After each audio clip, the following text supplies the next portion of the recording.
Friends எல்லாம் எப்படி இருக்கீங்க? இன்றைக்கி நம்ம சேனலில் என்ன பார்க்க போகிறோம்னா, நாங்கள் போயிருந்த ஒரு கோவிலோட உழவார பணி பற்றி தான் இன்றைக்கி பார்க்க போகிறோம். ஸோ நாங்கள் போயிருந்த கோவில் என்னன்னு பார்த்தீங்கன்னா, மடிப்பாக்கமில் இருக்கிற பொன்னியம்மன் கோவில் அப்படின்னு சொல்லிட்டு தான். இந்த கோவில் வந்து பார்த்திங்கன்னா வேளச்சேரியிலேருந்து பக்கத்தில் இருக்குது, வேளச்சேரி பக்கத்தில் இருக்குது. இந்த கோவில் மடிப்பாக்கம், நங்கநல்லூர் அந்த மாதிரி இருக்கிற சுற்றி இருக்கிறவங்களுக்குலாம் எல்லை கோவில் இது. இந்த கோவிலோட கும்பாபிஷேகம் 2000 நடந்துச்சு. அப்போத்துலேருந்து இப்போ வரைக்கும் மடிப்பாக்கம் ஏரியாவோட எல்லை சாமியாக இருக்கிறது தான் பொன்னியம்மன். அதே மாதிரி பார்த்திங்கன்னா ஆடி மாதத்தில் 4 வாரமுமே அம்மனுக்கு வந்து விமர்சையாக விழா நடக்கும். அம்மனுக்கு பொங்கல் வைக்கிறதுலேருந்து நிறைய திறமையான கலைஞர்கள் வந்து கச்சேரி பாடுவாங்க. அதில் குறிப்பிட்டு சொல்லணும்னா பாடகர் வீரமணி வருவார், புஷ்பவனம் குப்புசாமி வருவாங்க. அந்த மாதிரி நிறைய கச்சேரி நடக்கும். அந்த மாதம் ஃபுல்லாகவே ஒரு திருவிழா நடந்தால் எப்படி இருக்கும்? திருவிழா நடந்தால் இல்லை, ஒரு திருவிழா தான் நடக்கும். ஆடி மாதம் ஃபுல்லாக ஒரு திருவிழாவே நடக்கும். ஆடி மாதம்னால அதை வந்து அம்மனுக்கு தான். இல்லை, இது வந்து கேட்கவே வேண்டாம், எல்லை தெய்வம் வேறு. திருவிழா நல்லா விமர்சையாக இருக்கும். அது மட்டும் இல்லாமல் எப்படி கற்பக விருட்ச மரம் வந்து நம்ம கேட்டடெல்லாம் கொடுக்குறதோ, அதே மாதிரி இந்த கோவிலில் இருக்கிற அம்மனுக்கு அவ்வளோ சக்தி உண்டு. நம்ம எது கேட்டாலும் அது அப்படியே நடக்கும்.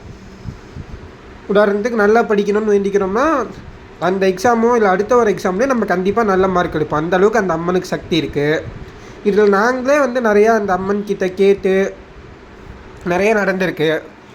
அது மட்டும் இல்லாமல் இதை சுற்றியுமே நிறையா கோவில் இருக்குது. பக்கத்துலேயே வந்து விநாயகர் கோவில் இருக்குது.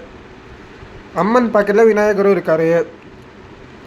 அதே மாதிரி அம்மன் கோவிலில் இருக்கிற தேவகன்னிகை அந்த மாதிரி.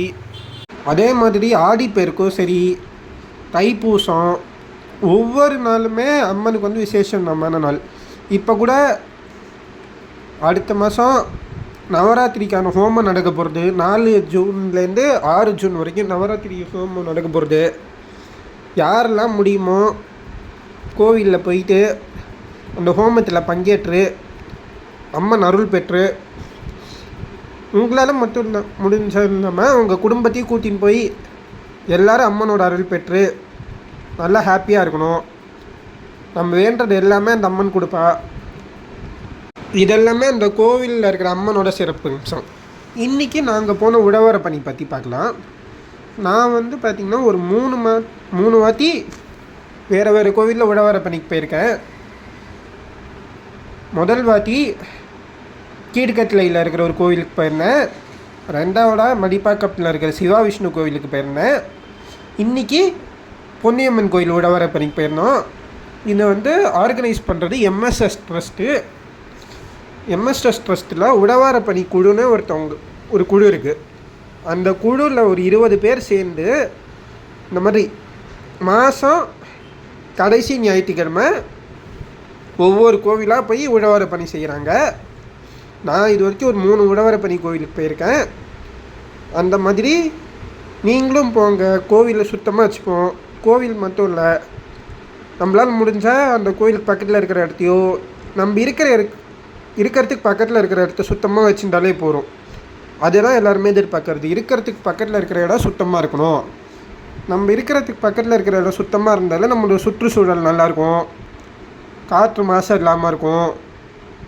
இப்போ நம்ம ரோட்டில் குப்பை போடுறதுனால என்னாகும்? மாடெல்லாம் வந்து அந்த குப்பையை சாப்பிட்டு அதுங்களுக்கு ஏதாச்சும் ஆகும், இந்த மாட்டுக்கு ஏதாச்சும் ஆகும். அந்த மாதிரி இல்லாமல் இந்த குப்பையை கையிலே வச்சுட்டு பக்கத்தில் எங்கே குப்பை தொட்டி இருக்கோ அந்த குப்பை தொட்டி தேடி போடும்போது அந்த மாடும் நல்லாயிருக்கும். இந்த குப்பையை ஒரு நிமிஷம் குப்பை தொட்டியில் தேடி போடுறதுனால யாருக்கும் எந்த பாதிப்பும் இல்லாமல் சுற்றுச்சூழலும் நல்லாயிருக்கும். அந்த மாதிரி கோவில்லையும் சரி, கோவிலில் பிரசாதம் கொடுத்தா சாப்பிட்டு தொன்னையை சில பேர் அப்படியே போட்டு போவாங்க. பக்கத்தில் என்ன குப்பை தொட்டி இருக்கும், ஆனால் தொன்னையை அதிலே போட்டு போவாங்க, கோவிலே வச்சுட்டு போயிடுவாங்க. அந்த மாதிரிலாம் நீங்கள் ஏதாச்சும் பார்த்தீங்கன்னா இந்த தொன்னையெல்லாம் கலெக்ட் பண்ணி ஒரு குப்பை தொட்டியில் போய் போட்டால், இந்த மாதிரிலாம் பண்ணும்போது அந்த கோவிலும் சுத்தமாக இருக்கும், அங்கே வரவங்களுக்கும் நிம்மதியான சாமி தரிசனம் கிடைச்ச மாதிரி இருக்கும். இது வந்து நாங்கள் இதோடு மட்டும் நிறுத்த போகிறதில்ல, இன்னும் நிறைய கோவிலுக்கு போவோம். உங்களால் யாராலலாம் முடியுமோ நீங்களும் வந்து எங்களுக்கு சப்போர்ட் பண்ணலாம். இந்த மாதிரி இன்னும் நிறையா உழவரை பணிக்கெலாம் பண்ணுவோம்.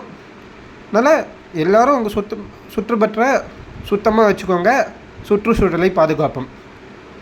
நன்றி, வணக்கம்.